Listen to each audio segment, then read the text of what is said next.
Yo guys, Karma and I back with another video, and today, as you might have seen, I'm going to be reviewing my dad's E53 X5. So without further ado, let's get started.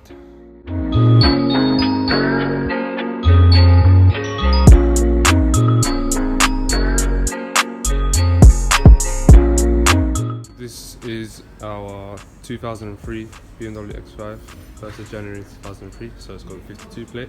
It's finished in Titan silver with the 18-inch Tiger Claw wheels. I think it really sets off the car, and an additional sort of feature that you don't really see on other E53 X5s are these color-coded bumpers. So that goes all around. Normally you have these bits in plastic going around with the arches as well.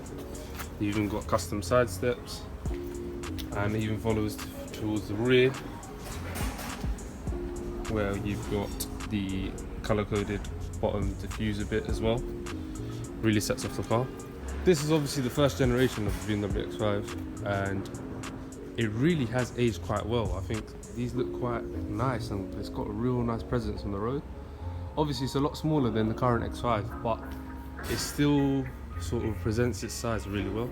And you've got these really strong creases in the bonnet, and even in the body lines here, you know, you've got that crease running along the whole body. BMW are really good with their sort of side profiles of the car.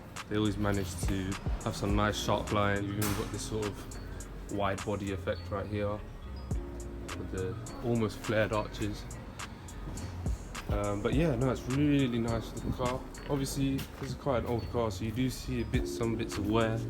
So you got some oxidized on the headlights, you know, some scratches there, but that's kind of expected for a car that's what, almost old as me. Well, no, it's older than me, 18 years old. On this sort of generation of X5, you could get a few options, I believe. So the first up was the halo headlights. This obviously doesn't have, it's got the normal halogen ones, but they basically had a ring, like a LED ring around the headlights, so it's like a daytime running light. And also the color-coded bumpers, that wasn't really an option, but I think that was just done aftermarket. My dad bought this car almost newish, I think he's second owner. But yeah, that was done aftermarket. But BMW did offer an aero kit, but I'm not gonna lie, it was kind of ugly, because the aero kit would be the same color here up until here, but then when you get to the arch, it's bloody plastic. So like, what's the point? It's not really a flush sort of finish. Also guys, let me know if I'm just waffling or you like this sort of style. I'm trying to go for like a TR Hamza kind of style. Forgive me for the shakiness because I'm using a tripod, but yeah, I still don't really know which angles are best. But let's move on and get this bonnet open.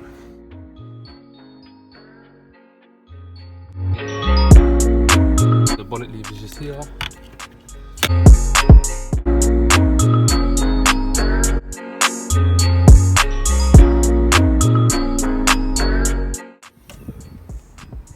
So, as you can see, 3 litre, straight 6, naturally aspirated. Yeah, so this is the M54 engine, and it's mated to a, wait for it, because this is quite rare, a 5-speed manual transmission. A lot of these cars were spec'd with the automatic transmission, which makes sense. Obviously being an SUV, you kind of want it to be a cruiser. It's not exactly a driver's car, but at the same time, automatics from this sort of generation were always kind of shit. I mean, it was always slow to change gear, maybe jerky. I mean, I haven't personally driven a automatic because we've always had the manual, but from what I've heard, they've always been quite slow to change gear. That's sort of backed by the official 0 to 60 time. Well, in manual variant it's around 8 seconds, whereas automatic is around 8.5. So it just goes to show how much slower it is. This engine pushes around 228 brake horsepower and 300 newton meters of torque. So, I mean, yeah, it does pull, I guess. It's not rapid because I guess it weighs 2 tons. So, 0 to 60 in around 8 seconds is okay. It's decent, especially for a car around this age. It does the job. For towing, maybe you might want the 4.4 V8, because these came in 3 litre configuration, petrol or diesel.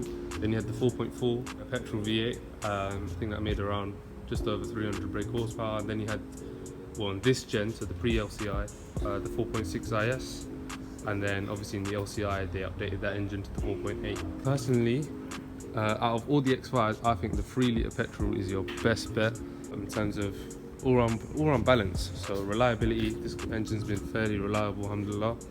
Not many issues. Not just that, but power as well, sufficient enough. It can be surprisingly decent on petrol if you're on the motorway. If you're in town, then obviously it's going to be crap. So I say on the motorway, expect maybe around 30 mpg, maybe high 30s. But in town, yeah, you're definitely getting under 20. Let's go ahead and start the car.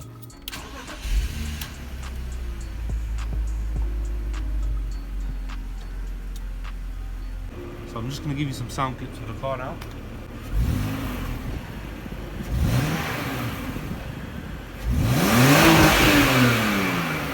Obviously 3 litre straight 6, so it sounds quite nice. Yeah, let's go take it for a drive and I'll tell you how it drives, innit?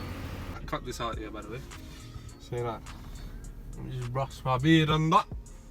Come on. Oh, it's fucking hot though. So guys, taking the X5 for a drive. Just to give you an insight of what it's like on the road. I can only really go around town at the moment, so I'll tell you what it's like around town.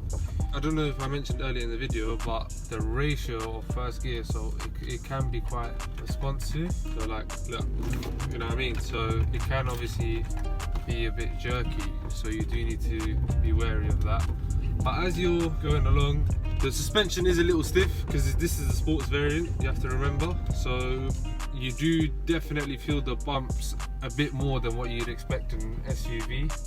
But on the plus side, it's surprisingly more agile than you think for an SUV. Like, believe it or not, I've actually got the back end out on this car. And that's because it's got an older variant of X-Drive, so it's not actually called X-Drive in this generation.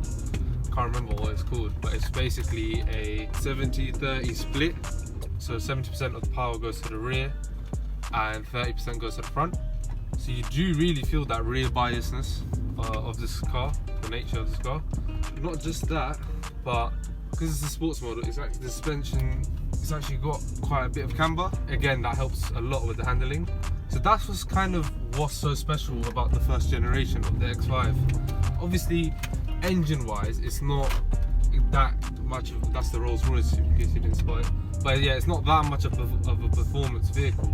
But in terms of the dynamics of an SUV, this is kind of what kick-started that whole sort of make an SUV feel like a normal car kind of craze or trend that you see very commonly nowadays. And to do that in well, this car was released I think 1999, 1998, is very impressive.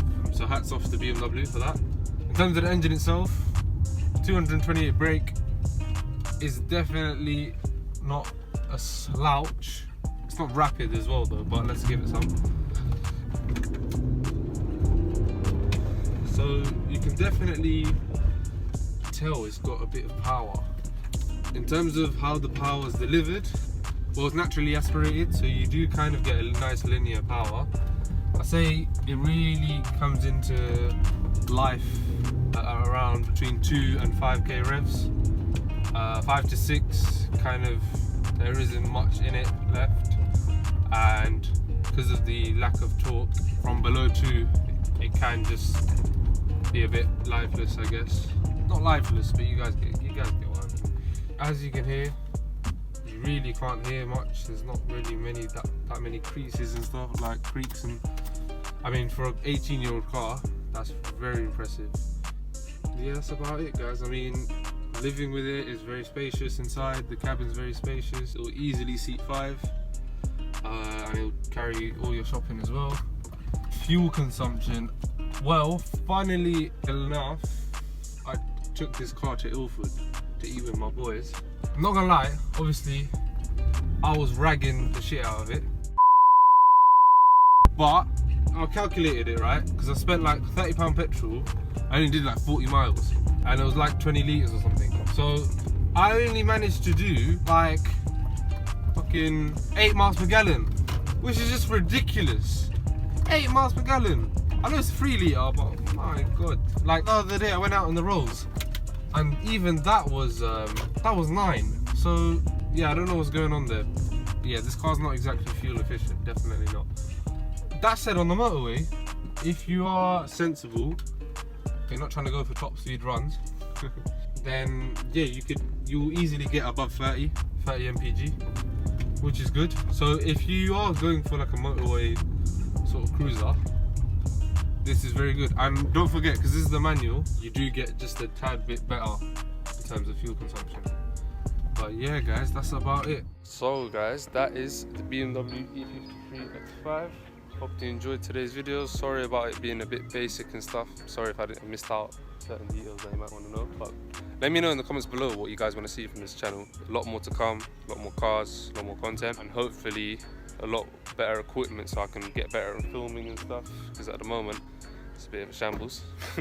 So I'm sorry about that. But yeah, make sure you like, share, subscribe, hit that bell so you're notified when I next post, and comment down below what you guys want to see. I've been Carmine Nap. Take care guys. God bless. Bye bye.